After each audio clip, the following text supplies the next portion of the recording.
এখন আমরা কি বানাতে যাচ্ছি? আজকে বানাবো চিংড়ি মাছের দম পেঁয়াজি, আলু দিয়ে, আলু পেঁয়াজ দিয়ে, আদা রসুন দিয়ে প্রথমে চিংড়ি মাছগুলোকে ভাজবো। এটাতে নুন হলুদ লাগিয়ে রেখেছো? হ্যাঁ, ভেজে উঠিয়ে রাখবো। চিংড়ি মাছের মধ্যে হলুদ নুন মাখানো হলো, জিরা তেজপাতা ফোড়ন দেবো। তেলটা গরম হয়ে গেছে ভালো করে। তেলটা গরম হয়ে গেছে। হ্যাঁ, তেলটা গরম হয়ে দিল।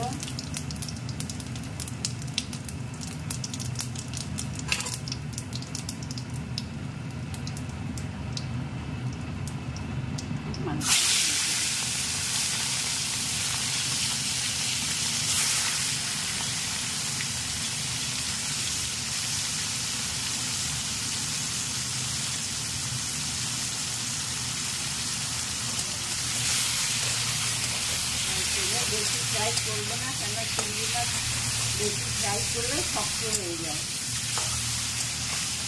ওই জন্য চিংড়ি মাছ অল্পই ফ্রাই করবো। কাঁচা গন্ধটা চলে যায়। হ্যাঁ,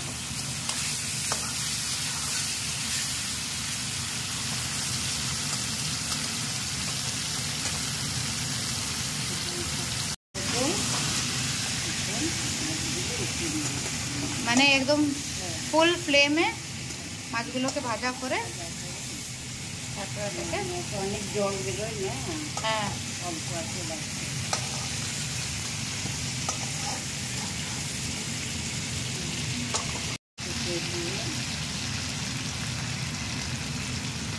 কাটে, হ্যাঁ, আমরা ছোটো করে কেটেছি। ওটাকে পেঁয়াজটাকে বড় বড় করে অনেক কেটে দেয়।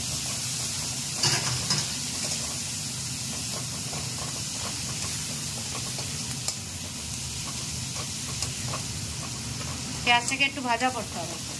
হ্যাঁ, আর আদা রসুন এর মধ্যে দিব। আদা রসুনটা আচ্ছা, এটা পিষে রেখেছো? শিলে পিষেছো? হ্যাঁ, ছিলে বাটা হয়েছে আদা রসুন, লঙ্কা লঙ্কা দিয়ে দিলাম। আদা রসুন লঙ্কা শিলে তো ভালোই টেস্ট আসবে। হ্যাঁ, ছিলে বাটলে ভালো। এর মধ্যে আস্তে আস্তে করে একটু একটু মশলা দিলাম। আচ্ছা, হলুদ দিলে আর একটু হলুদ লাগবে।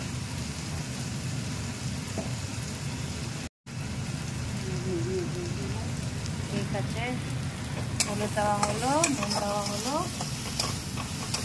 আর অন্য কোনো মশলা দিবে? হ্যাঁ, দিব। আলুগুলো আচ্ছা, তার আগে আলু দিচ্ছি। হ্যাঁ, আমি দিয়ে দিচ্ছি আলু। হ্যাঁ, আলুগুলো দেওয়া হলো। এই আলুগুলো একটু ডুমো ডুমো করে কাটা হয়েছে। কমাট করে ঢেকে দিব। আচ্ছা, এটা ঢেকে দিবে? হ্যাঁ, কমাট করে ঢেকে দিব।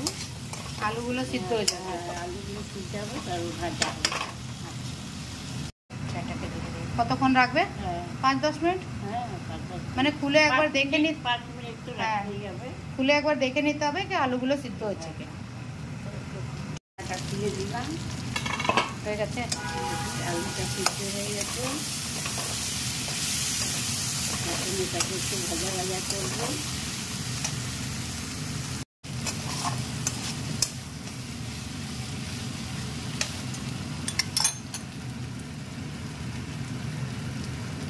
হলুদ লাগবে? না না, হলুদ আর দিতে হবে না, হলুদ দিয়ে দিচ্ছ। এখন অন্য মশলাগুলো দিয়ে দাও।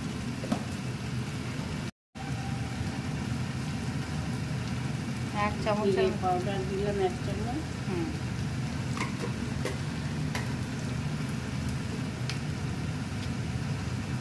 ধনে পাউডার দিলাম 1 চামচ।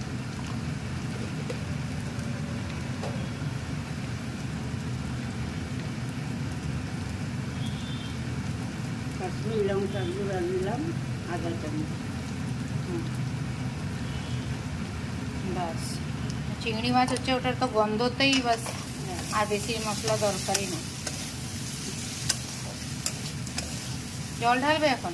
হ্যাঁ, জল ঢালবে এখনই? হ্যাঁ, একটু গরম মশলা দিই। আচ্ছা, গরম মশলা ভাজা হোক। ঠিক আছে। হয়েছে আলুগুলো? হ্যাঁ, হয়ে হয়ে গেছে। হ্যাঁ গলে যাবে, তো গলে যায় বলেই পরে দিলাম, এত ভাজা করে তুলতাম, একদম গলে যায় একটুখানি গলে যায়। আবার দিয়ে দিলাম এক চামচ। এগুলো সব ছোট চামচ না, কাশ্মীরি মির্চ আর গরম মশলাটা ছোট চামচই হচ্ছে। আধা চামচ। হ্যাঁ আধা চামচ, এই প্লাস্টিকের চামচগুলোর আধা চামচ। এখন এর মধ্যে জল দেবো। বাকি সব তো ভাজা হয়ে গেছে, হ্যাঁ এখন জল চিংড়ি দিই। মাছগুলো দিয়ে দিই। হ্যাঁ হ্যাঁ দিয়ে দাও। এই চিংড়ি মাছগুলো দিয়ে দিলাম।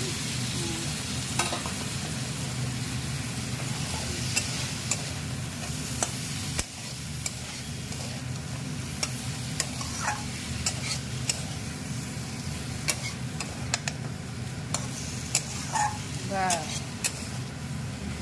এই মাছগুলো দেওয়া হয়েছে। হ্যাঁ সুন্দর ভাজা হয়ে গেছে, এখন জল দিয়ে দিলাম। ভালো লাগবে। এখন ঢাকবে, হ্যাঁ ঢাকবে পুরো, আবার ঢেকে দিবে। হ্যাঁ দেখি দিই।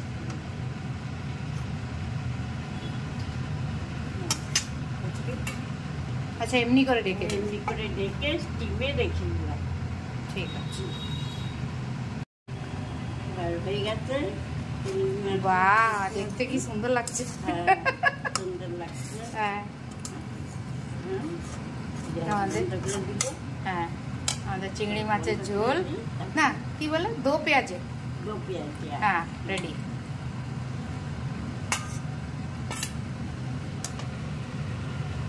সুন্দর লাগছে। এমনি করে ঢেকে দিলে তাহলে তেলটা মানে থাকে, হ্যাঁ নাহলে তেলটা চলে যাবে, প্লেটের মধ্যে লেগে যাবে। হ্যাঁ এই দেখো, এই হচ্ছে আমাদের চিংড়ি মাছ, আর বহুত ही खूबसूरत ওটা এসছে।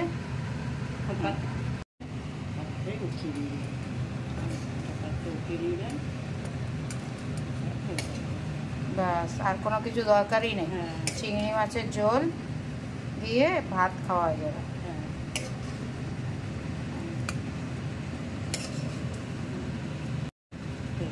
আপনারা খেয়ে দেখবেন কেমন হয়েছে। হ্যাঁ পেঁয়াজ যদি বড় করে দিতে চাও তো পেঁয়াজও হ্যাঁ, দিতে পারে, হ্যাঁ বড় বড় নাহলে করে ছোট। কেটে আমরা তো দিতে ছোট ছোট করে দিই, আমি কেটেছিলাম। হ্যাঁ তো আপনারা এমনি করে বানিয়ে দেখবেন, এটা আমার রেসিপি। হ্যাঁ থ্যাংক ইউ। বানাবেন আর বলবেন কেমন হয়েছে, আর কমেন্ট করে বলবেন, অবশ্যই কমেন্ট করে বলবেন কি এটা কেমন হয়েছে। বাই।